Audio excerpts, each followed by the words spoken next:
$10,000 bill is rarer than a $1,000 bill is, but they haven't made any of these since 1934. That's the last date that you'll see on them. They actually did print them into the early 1950s. But the reason that the 500s, the 1000s, the 5,000 and the 10,000s are not in circulation anymore is because they stopped minting them, now 70 years ago. They have a much greater value as a collector's item than anything else. And there are more $10,000 bills that are still not in circulation, but available to be purchased than there are $5,000 bills. Most people have never seen a $5,000 or a $10,000 bill just because the denomination makes them prohibitive for a lot of people anyway. But $1,000 bills are easier to collect and they're more affordable than $10,000. $10,000 bills are pretty pricey.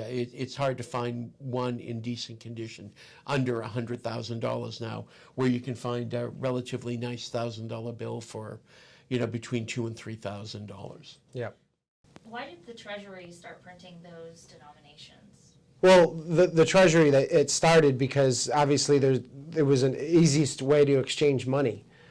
We didn't have computers back then, so today, with the touch of a button, you can transfer however many millions of dollars or trillions of dollars you want. Whereas back then you had all these banks that were trying to trade money. You didn't have the ease of a click of a button to,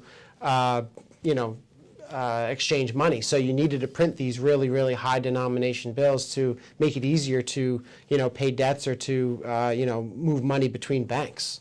Most people have never seen a $100,000 bill. And the reason that they've never seen it is those bills were never put in circulation. They were only used between Federal Reserve and other banks, transferring money between the two.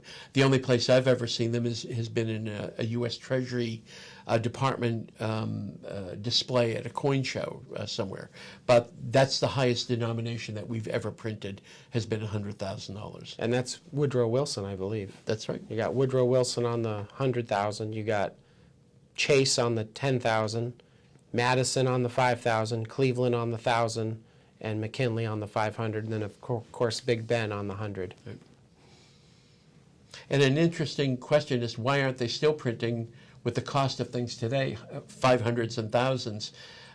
It's because of the drug trade, actually, and the illegal activities.